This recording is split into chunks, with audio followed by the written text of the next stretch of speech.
Warning, this show contains adult language, so viewer and listener discretion is advised. Welcome to another edition of Up and In It. I'm your host, Adrian Babashoff, and if you're new here, welcome as well. And if you're wondering what the show is about, it's entirely dedicated to improving quality of life for both people and planet through liberation and independence, moving you from surviving to thriving and living life on your own terms.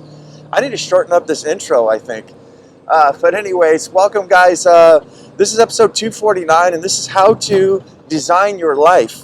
I'm actually really happy. We're going to do a show on coming. This is my mini retirement phase. Yesterday was my last day of work. We are at, I think this is what, June 30th. So June 29th was my last day of work. This is when I'm recording the show for me. And I've designed my life, and I'm so excited. That's kind of where the inspiration for today comes from. And I want this for everybody. I can do almost whatever I want. I have control of my life. I'm able to design my life and do the things that I want, that I get to. I'm really excited because I think I'm going to get to focus on these podcasts like a lot. Like I was thinking of going 7 days a week. I could do some tweaking and stuff like that, but I can give like a lot of attention towards it because now, guess what? I don't have to go to work if I so choose to. So that's kind of the values and the inspiration for today. So let's jump into it.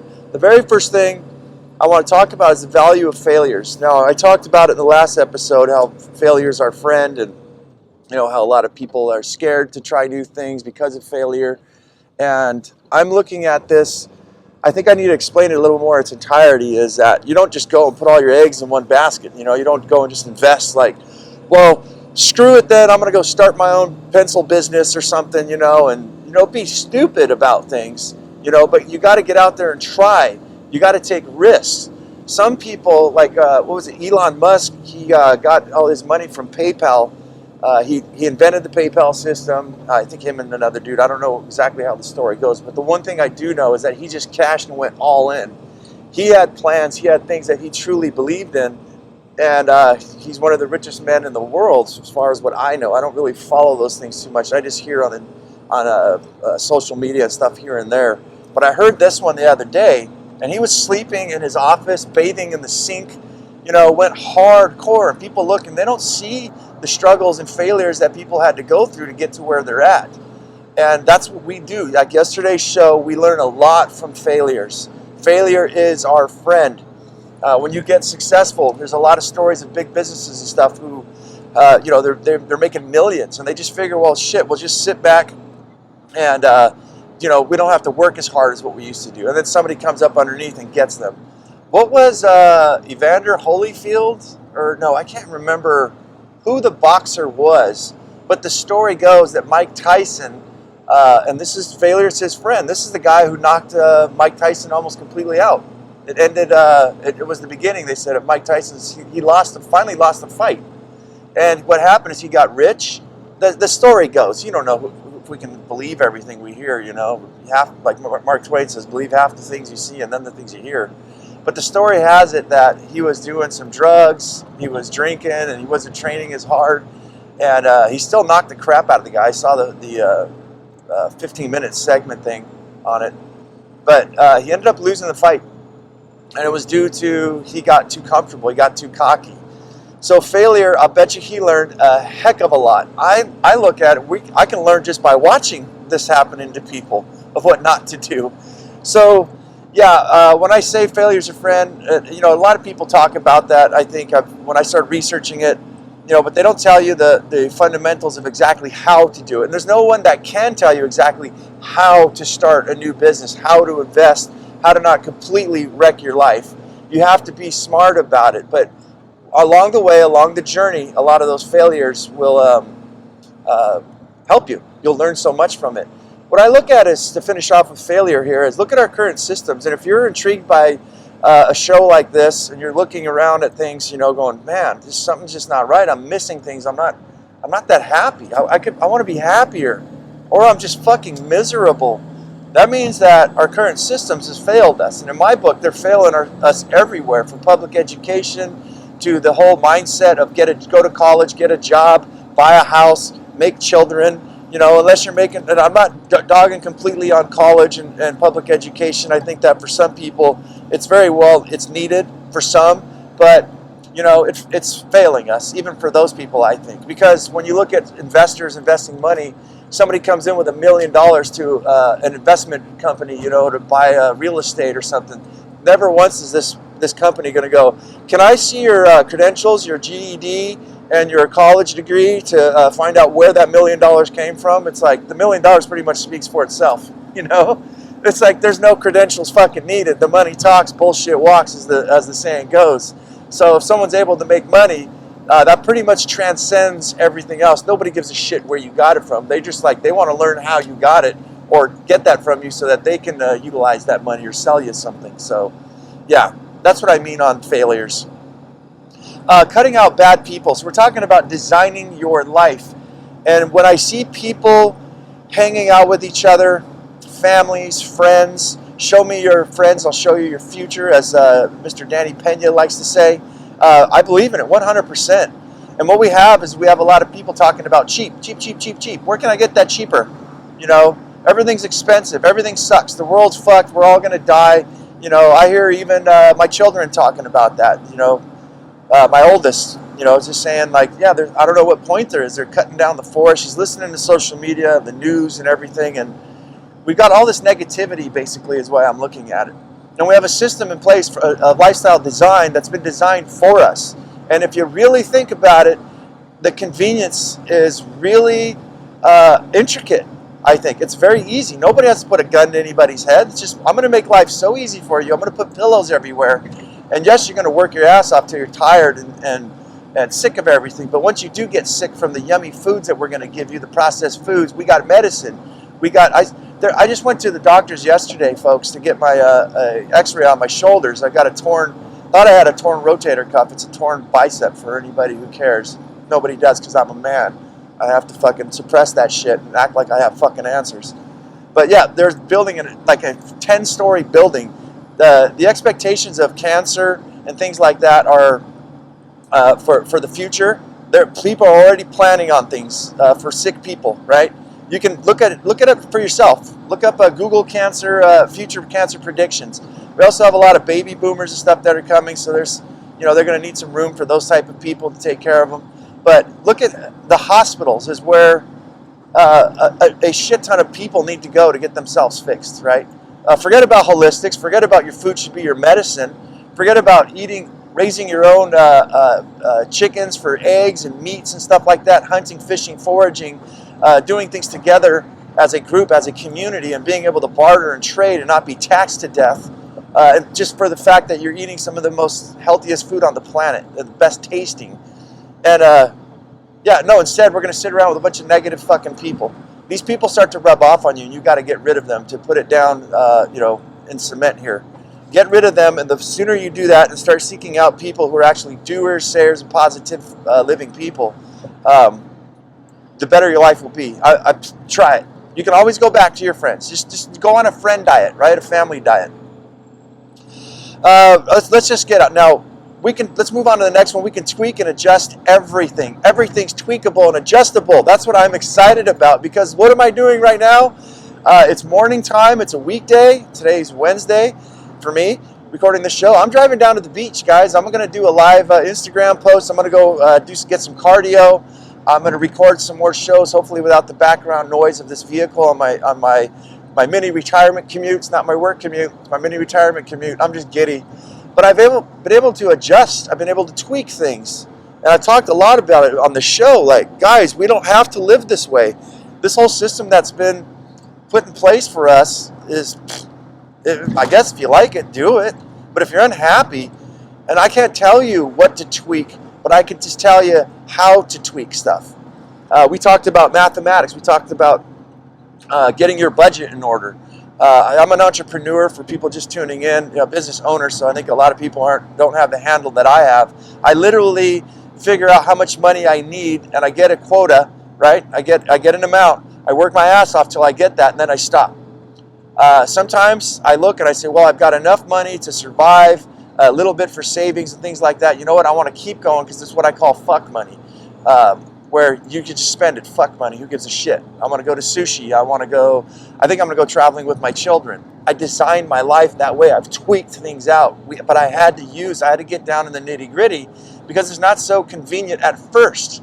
I think I've said this on one of my shows before. It sounds like it's a lot of work. It is a lot of work to get off the system, off the wheel, away from the rat race, and you need to design something in your life to put it in. Now that we remove the problem, we got to replace it with something, right? Some sort of systems or something like that. So it's a little bit of work. And that's where I'm hoping that I'm training people or giving people cookies to go and do just that. You replace it with this, get your mathematics, know how much money you can make. I believe this is even with somebody who's working a 9-to-5 job. It's just going to be a little bit harder, to be able to take as much time off as I do. But it isn't impossible. You just have to do your own tweaking. So moving on next is narrowing down on the fundamentals. I don't want to eat up too much of our 15-minute segment here, and we're already on 11. Damn it.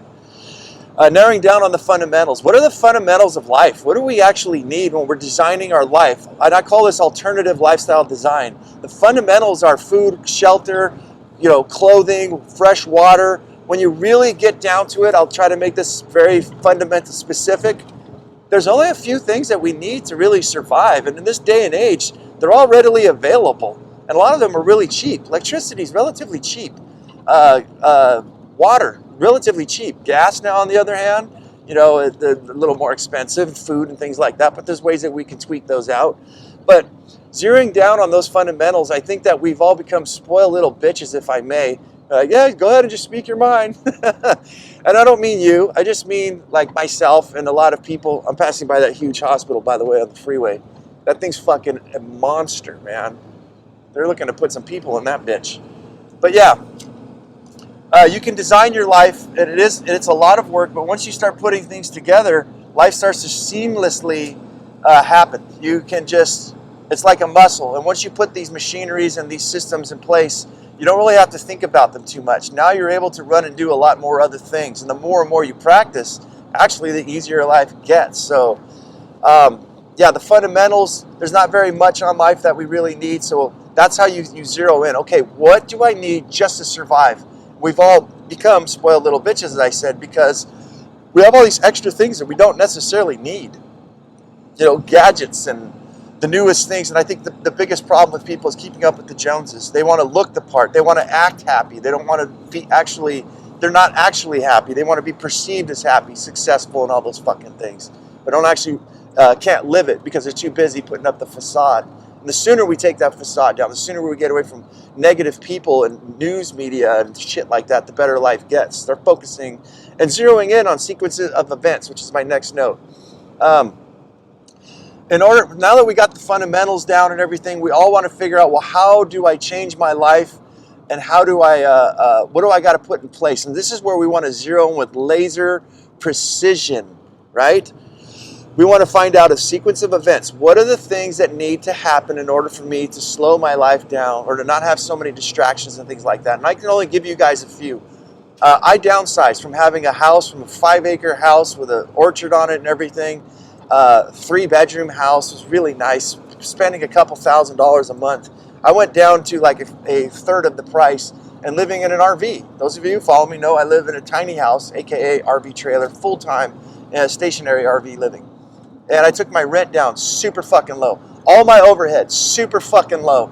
I started to get rid of things that I wasn't using. I boxed things up, put them in storage. If I wasn't using them, I got rid of them.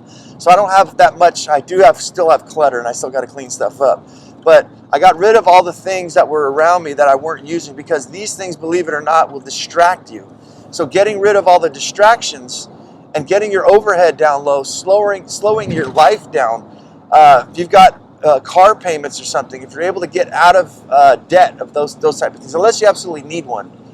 Need a card, to get to work and things like that, and it's lucrative. It's actually paying you money back. Nowadays, what are you guys paying, like $500-600 a month just for a auto payment, which is ridiculous. It's almost my rent. Yeah, laser precision of getting down. What are the sequence of events? So when we slow life down, man, this is a podcast all in of itself, but when you're in a position like me where everything's slowed down, you're not in debt. In fact, you have extra money in the bank so that you don't have the stress, right? That's another big one, is you're not really worried, where's my next meal going to come from? Where's my next paycheck going to come from? You still have, a little bit of those thoughts, but when you look and your freezers are completely packed with meat and vegetables and grains and your cupboard and your pantry and stuff, you got plenty of food. plenty of money.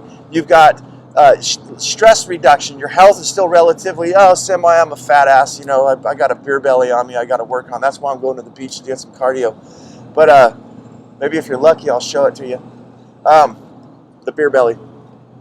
But anyways, yeah, slowing your stuff down. That's when you're able to start looking around you and start implementing plans. And that's when we say failure is your friend. Now you can do little things. You can start off going, well, I want to tweak and change that.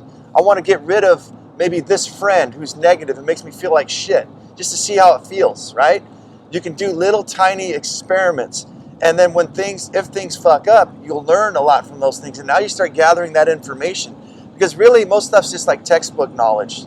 College to me, pretty much anything you're doing on textbook, just textbook knowledge, until you actually get out in the field and things start to fuck up, and then you learn and go, oh, okay, there's only so much you can learn from books and things like that. I'm nowhere near. I love books and I love learning. It's just I love education. I just don't like the way it's presented. We have to sell a fucking kidney to get it. Plus, I think there's better ways to go about it. But anyways, I'm rambling on, basically just to simplify life. And then you guys are going to notice that you're going to actually start thriving. You're going to start feeling a hell of a lot better and getting those long vacations. I think human beings need at least like 3. You don't go on vacation less than 10 days. It takes like a week to decompose everything, to decompress. And that's when you actually start enjoying it. I think, like for me, like when I leave this year, I think I'm just doing it for like 3 weeks at the minimal, man. But guys, that's the show. I'm fucking eating up too many minutes again. Hey, thank you guys for being here. If I give you guys any value, please like, subscribe. It really, really, really would help me out if you just took this 1 minute and do a review. Guys, if you follow this show, just give it a review. It's going to make the show even bigger. Don't forget, it takes a lot of time and work to do these things. And at the end of this year, if I'm not getting any growth, I guess I suck. I'm pretty much going to shut the show down. So I don't know. I love doing these things, but maybe we'll just do it once a week or something. But guys, thanks for listening. My blabber fucking mouth. Up and In It, you guys on the descriptions below, you guys can email me. There's upandinit.com. You guys can actually leave me a phone message on the new website. Up and In It on YouTube, Spotify, Facebook, TikTok, and anywhere where I can do these podcasts at. And guys, as I always say, go out there and have yourself a near life experience. Don't lose your muchness. Carry on the fire. Human up. Live it, love it, own it, and bone it, my friends.